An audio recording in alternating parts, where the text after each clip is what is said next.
All right, Gigi, we interrupted you. Other things you wanted to say about this track and why it's the standout, or why Fast Car is a perfect song, or Yeah. also like why they're all perfect songs. I mean, Why they're all perfect. it's free reign here. Go for it. Awesome, awesome. Okay, well, I'll start with For You because everybody just got to hear a little bit of that, and please go back and listen to the whole song Yeah. after you've listened to the whole album because Worth it. it's just worth it. Um, so I think the reason why this one is really sticking out to me. So if you're gonna if you'll all indulge me in this theory that this is a big thesis, right? That this is an idea that she introduces characters. She introduces characters in the first track, which is Talking About a Revolution, which is also a great song. Yeah. Great Mhm. song.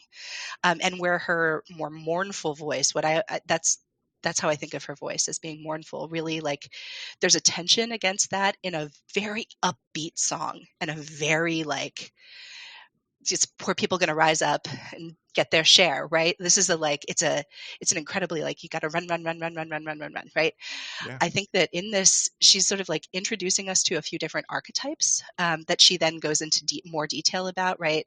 They're standing in the welfare lines, crying at the doorsteps of those armies of salvation, right? Wasting time in the unemployment. She's telling us about these people that we're then going to take a deeper dive into a bunch of them Yes. throughout the album.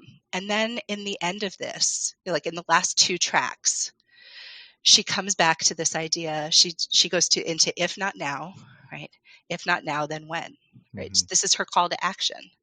If not today, then, right? Why make your promises? Right. That's so she's saying now, it can be now, right? That's coming back to that idea that she established in the idea of Talking About a Revolution. It's happening. Mhm. Finally, the tables are starting to turn. It can be now. It can be right now. I also had the distinct pleasure of sitting last week with a couple of veterans of Freedom Summer in 1964 in Wow. Mississippi, and talking about their experience at the Atlantic City Democratic National Convention that year. So 60 years, right, almost to the day afterward, when Fannie Lou Hamer went and they tried to get a non-segregationist delegation of Mississippi delegates sat at the convention, this whole thing. And I'm sitting there, I had dinner with them, and then we had this huge event with them. And just listening to their experiences of the civil rights movement and how you live through that moment, how you try to work within a system while you're completely changing the system as well, literally putting your life on the line for it. It was just extraordinary. And then I got to come back to this album, right? And hear Ooh. the same stories, right? Finally, the tables are starting to turn. We're going to do this. We're going to do it again and again and again and again toward a more perfect union, toward a more equal society, toward recognizing our own humanity. So she sets it up and says, now is our moment. And if not now.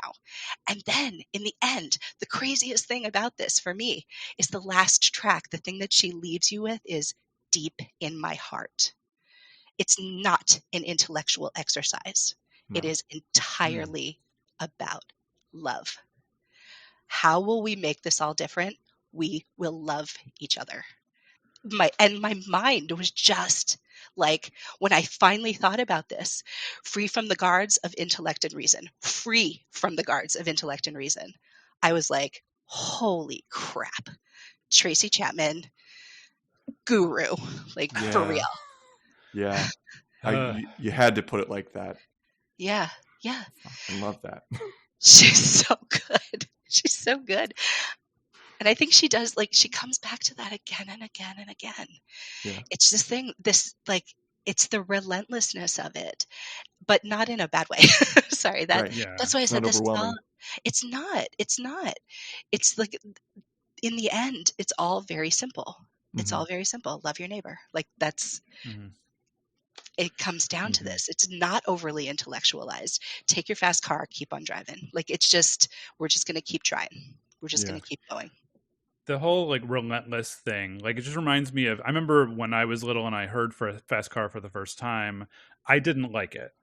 I was also growing up in a house that was full of rock music, but then also folk, because my parents liked Crosby, Stills and Nash, Mm. and also Dan Different kind of Fogelberg. rock. Yeah. Oh Also, man, Dan Fogelberg. I forgot Dan Fogelberg. Yeah, we listened to a lot of Dan Fogelberg.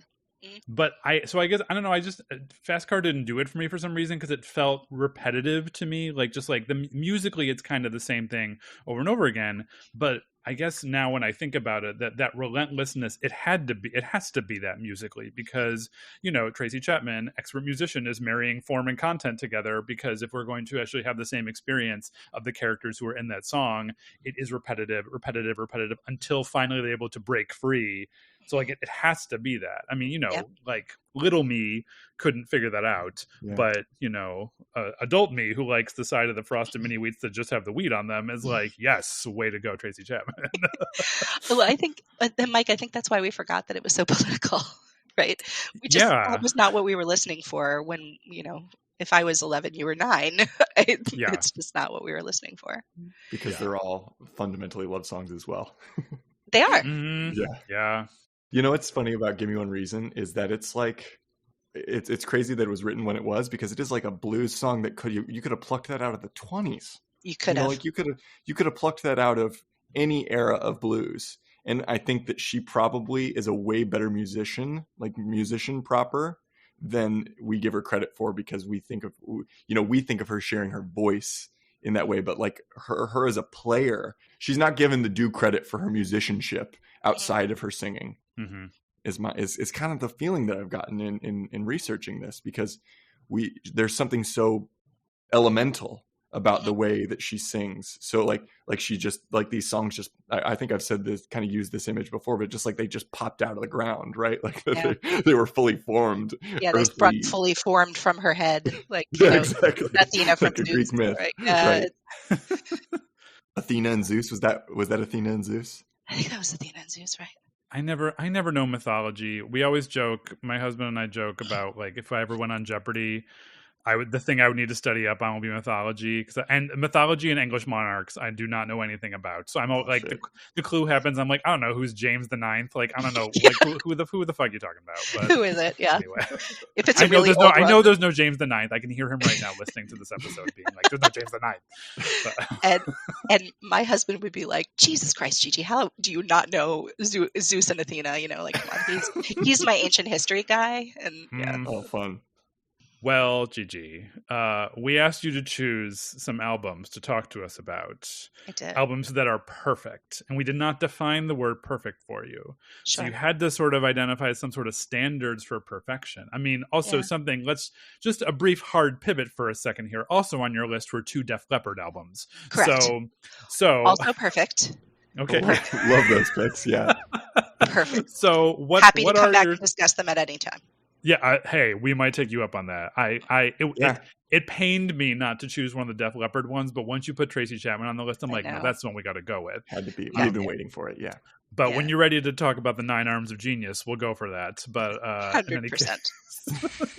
In any case, what were your standards for perfection? Well, I'm with Tyler on this one. I feel like every single track is so elemental. There is no, it's the opposite of Def Leppard in that respect. There is absolutely no flourish. Every note is clear and pure. I can't listen to her sing. Yes, her playing is beautiful as well. Her guitar work is beautiful as well. But her voice, it's like it doesn't even move to my brain. I think that's why it took until like last week and a sit down with some civil rights veterans for me to hear the thesis of this album. But it's like I knew it in my bones once it hit me. I always listen to the lyrics of songs. I'm a lyrics person. And I think in folk music, lyrics tend to be very, very important. Because frankly, the music doesn't tend to be very complex in a lot of ways. The harmonies tend to be very complex in the singing. But, we're recognizing even in Fast Car, which I think is a truly genius song, it is incredibly repetitive. It is, in my opinion, I agree with you, Mike, that it is necessarily repetitive, that is how the song becomes so effective.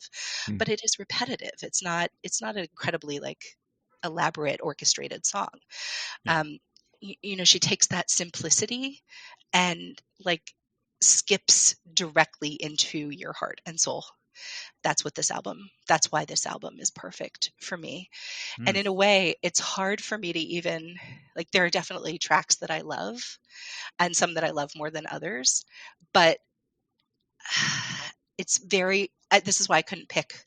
I had so much trouble picking my standout track because you can really look at so many different standout tracks, and each of them have such an important role in telling the whole. So that to me is what this makes a perfect album. There's not a lot of albums that I love top to bottom, and I love this album top to bottom.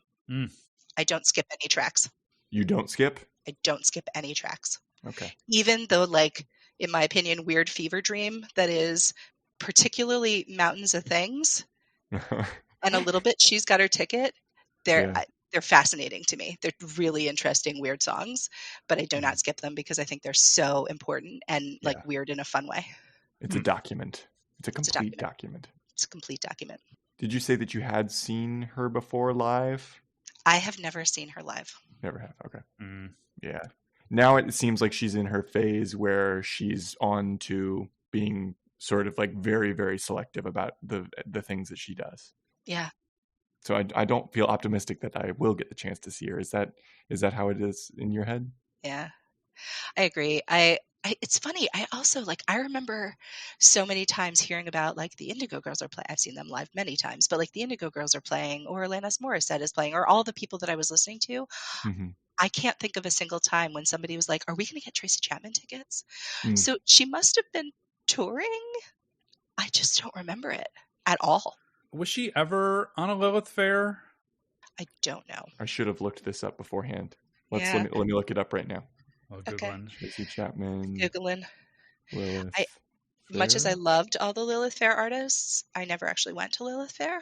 I am the one woman born in 1977 who didn't go to Lilith Fair, I think. At least the one white woman who had a certain sensibility in the 90s. Sure. She was at the first one. She was? Oh, yeah. Okay. She was on the main stage of the first one, 97. 97, which is only 9 years after this album comes out, which is hard to believe. That's at the height of her powers, basically. It feels like... Yeah, and New Beginnings was 95, I think, wasn't it? Or 96? 96, I believe. I watched an interview with her and Charlie Rose. Oh, yeah. Is Charlie Rose a bad interviewer? Is that just me? No, he's terrible. I agree. I'm being a little glib right now, but it was funny because I think he didn't know what to do with her. Is kind of how it felt. Yeah, this is like when what's her name? Terry Gross on WHYY right here in Philadelphia misquoted Led Zeppelin lyrics to Robert Plant, and I was like, "Oh, for the love of freaking God, Terry, have it on an index card." It's Zeppelin, Terry. Come on. For the love of God, Terry. Get the lead out, Terry. Come on. See yourself out, Michael. No, I will see myself in. This is my podcast. Okay, fine. The reason I asked that is kind of the distance between the recorded document and the live manifestation of it, right? I'm always kind of interested in that on an artist by artist basis. And especially when we have these sort of seminal performances that we know about her from Mandela's birthday celebration at Wembley in, I think that was 87, right? Right after the album came out or whenever it was. Soon after. Yeah. And then now we have a new one, right? We have this new one from this year, which is kind of like... We have to talk about this too. Okay, so let's dig into that if we want. What's your take on first of all, the popular cover by Luke Combs, the reaction to it, and then also her decision to perform with him? How does it strike you as a lifelong Tracy fan? Yeah. I've never listened to Luke Combs' cover. Okay. The most I've heard of it is him doing his duet with her at the Grammys. It was the Grammys, right? It was the Grammys. Okay, great. Fantastic. It happened because he won the CMA. The recording won the CMA, so she became the first Black woman to win a CMA for Best Country Song, I guess. And then in the aftermath of that, there was motion to get her to then perform with him at the Grammys, and it happened. I know very little about the zeitgeist around Luke Combs' song. I didn't watch the Grammys in real time, but I definitely was paying attention to what was happening that night and went on as soon as I could possibly find a recording, because the thing that I had heard about it was that Tracy might be there. And I was like, well, Tracy Chapman is going to perform this thing. I want to see it. Also, because I feel like I hadn't heard from her in so long, that Tracy Chapman, who was in my head, was like 90s, early 2000s Tracy Chapman, not 2024 Tracy Chapman, not 60-year-old Tracy Chapman. It was like 30-year-old Tracy Chapman. So I watched the recording, and my opinion of this is that Luke Combs looks like he is about to like shit himself with happiness. Yeah. Right. And I was like, correct. You are correct, Luke Combs. You are showing appropriate deference to the genius that this is. She sounds exactly the same. Yeah. It's crazy. So like, Tyler, to your question, like what I think this album would sound like this album in performance. I'm guessing real close. I don't think it's gonna be radically different. It's just so like, again, so elemental, so basic in the most like perfect way. There's something about her not straining that's probably been really good on the aging process. She's just like, well, I'm going to stop touring whenever I want, and I'm going to relax right into these songs. That it's just, there's a real economy of effort, I would say, overall with her. Well, I'm just glad that like she, as the songwriter of it, has still gotten credit throughout this whole thing. Sometimes when people do remakes of things or covers, which I don't know, I listened to this other podcast talking about the difference between covers and remakes and like, I don't know, getting into the weeds about that sort of thing. And I mean, arguably Luke Combs, who I'm glad you mentioned the name because I'd totally forgotten who it was. I couldn't think of it either. Yeah, I don't know. Like I remembered Luke. Zach Bryan or Combe, Luke. I don't know, country names, whatever. But when we don't listen to that music, they kind of blend together. I will agree with that. Yes, but the fact that like, I mean, he just pretty much sings the song. Like, his version of the song is not very different from hers, except for like maybe slightly different arrangement and maybe like a fuller arrangement, more produced. Obviously, it's his own voice. But I mean, I think I would agree with what Gigi's appraisal, that it did very much feel like he was sort of like, okay, I'm going to step to the side now and let you sing this song that you made. Which, like, I mean, everyone in the audience was standing up, and I mean, people were. Like, I don't know if she even expected that sort of reception, how much people loved her being there. Their goddamn minds. Yeah. The first person they cut to was Taylor. Yeah. Taylor was the first person they cut to. Yeah. Who's singing every word. And believe me, I showed that to my 12-year-old. I was like projectile crying at this. It was just so much. It was so cool. Say what you will about these award shows, but they mean something. They certainly mean something to most of these artists, I think. And the respect with which she kind of approached it, I think, because in my research around all of it, it seems like once she was asked, obviously we don't know what conversations happened behind closed doors, nor should we, but like it seems like she was just really positive about it and felt like, hey, you brought this song to a new audience, and kind of felt a sense of, as I'm sure she's wont to do, a sense of gratitude for somebody loving her song, which is kind of great. It'd be one thing, I guess, if like you said, if royalties were mismatched, or if there was some kind of backlash, virulent wave of people saying his version was better or something like that. What I find about this song, and also about Give Me One Reason, is that they're almost like standards now. Yeah. Maybe he didn't do much to the song in his cover of it. I think it's because it's hard to do that, almost because kids in their guitar lessons are learning how to play Give Me One Reason. Like that's song. These are songs we teach people how to play music with. So in some ways, it's almost like the complete democratization of this song is the fact that country music has, like done its version of it. It's kind of a thought I had. I was wary of what effect it might have had on the song or on Tracy's sort of like feeling like she had to come out and say something about it. Okay, Gigi, this has been fun, but now it's time to get serious. Oh, yeah. So you brought an album before us. Serious as a heart attack. Go ahead. Yes. You've brought an album before us, and we have to decide whether or not it gets to join the pantheon of perfect albums to go to 11. So are you saying that it's deliberation time? Insert sound effect here. Sound effect. Sound effect. Yeah. All right, so we're officially in deliberation time. Really brought the heat today. What would you say is really sticking in your mind as some of the strongest pillars of Gigi's argument? For me, it was the dissertation. That was like sort of, I mean, I would say, Gigi, you went above and beyond. You wrote a paper. You wrote your own paper with supporting evidence for why this is an album and not just like a disc with a lot of good songs on it. Yes. Which I feel like is, our eternal quest here. We're looking for albums, not greatest hit CDs here. And I think that the fact that there's like a thesis introduced and that there are characters we meet along the way, and that in the end she reminds us of what the call to action is, and that she gives us a suggestion as a solution to it, which is essentially, I mean, not to paraphrase the Beatles, but love is all you need. Or maybe we should, that makes it sound too trite. It's almost like she's saying, like, why don't you think about love? That feels like something we should focus on. So that's my take. How about you, Tyler? Yeah, I got to say it was kind of the same that clinched it for me, because in a lot of ways we maybe started doing this podcast because we're questioning what the album is supposed to do, especially now, as the nature of music changes and the way in which we consume it changes. How are we supposed to make sense of what an album is supposed to be? Yeah. And in some ways, I kind of think what I felt running through your argument, Gigi, was that this is what an album is supposed to be. It's supposed to have you've taken the idea of there being like an argument for a piece of art, and you've kind of laid out all the reasons why it is that way. You understood the brief. No soggy bottoms here.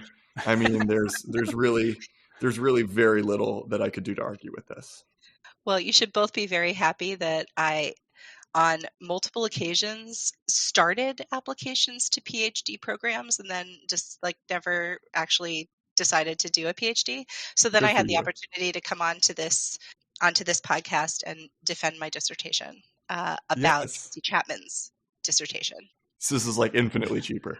Infinitely cheaper. Also, it involved me like listening to Tracy Chapman's album several times over the last couple of weeks. I'll take it.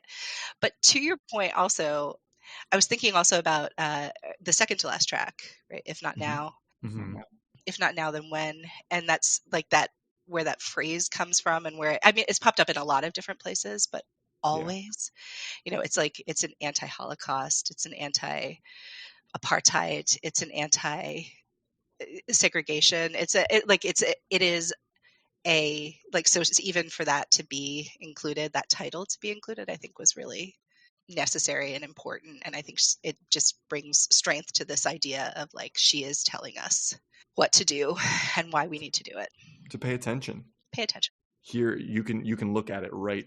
You can look at it yourself. You can see with your own eyes. Exactly. And I can't remember which one of you said something also, that all of these songs are love songs.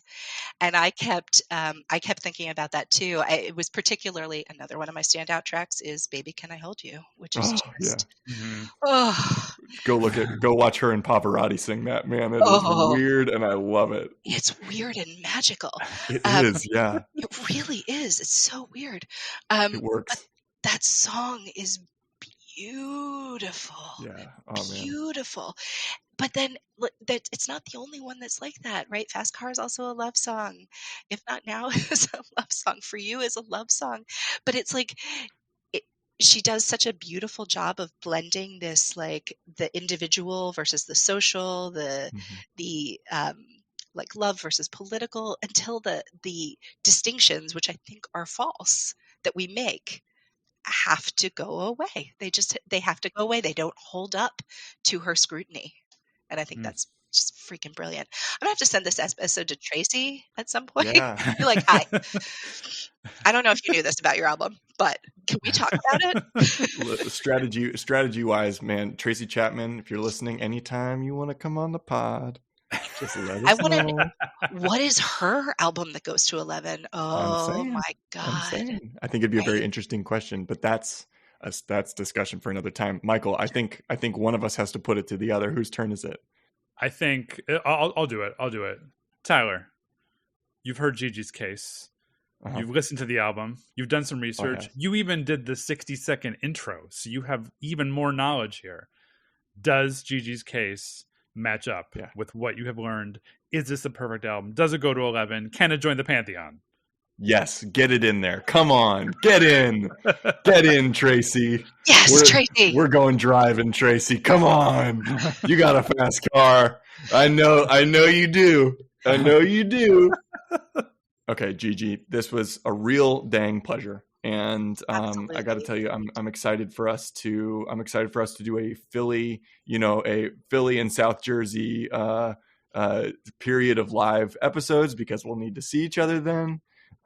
We've done it in Chicago now, and so I'm just putting it out into the universe that one of these days we're gonna have to do the same in Philly. I think it'd be really fun. Absolutely, 100%. I think we can make that happen between me and Gigi and Meg Williams. Our forces will combine to form a very special sort of Voltron that will actually lead to some episodes of the podcast. I like it. Wow. Anyway.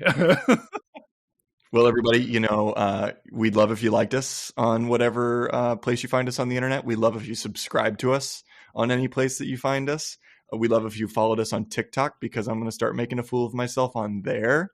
Start making a fool of yourself. Ha-cha-cha. There he goes. He's awake. But yeah, follow us on TikTok. There's going to be some nonsense on there. And we just thank you for listening. We really, really appreciate it. And we have so much fun doing this. And we hope you do too. And listen to the album. Go listen to the entire album if you haven't. Tracy Chapman, self-titled. Do it. Do it. See you soon. Bye. Bye.